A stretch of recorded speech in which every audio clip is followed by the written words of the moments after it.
लोकसभा निवडणुकीच्या पार्श्वभूमीवर सोलापूर महानगरपालिका प्रशासक शीतल तेली उगले यांनी होम मैदान हे पंतप्रधान नरेंद्र मोदी यांच्या सभेसाठी देण्यास मंजुरी दिली।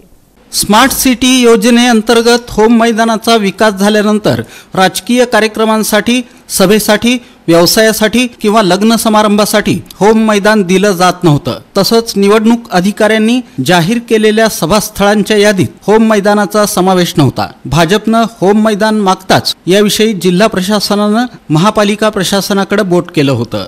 सन 2016 मध्ये महापालिकेनं ठराव केला होता। त्या ठरावानुसार होम मैदान व्हीव्हीआयपी लोकांच्या सभेसाठी देण्यास हरकत नाही असं होतं। हा निर्णय पालिका आयुक्तांच्या अखत्यारीत आहे। चर्चा करून होम मैदान भाडेतत्वावर देता येतो। स्मार्ट सिटी योजनेअंतर्गत होम मैदानाचा जेव्हा विकास झाला, मात्र होम मैदान कोणालाही भाडेतत्वावर देऊ नये असा कुठलाही ठराव झाला नाही।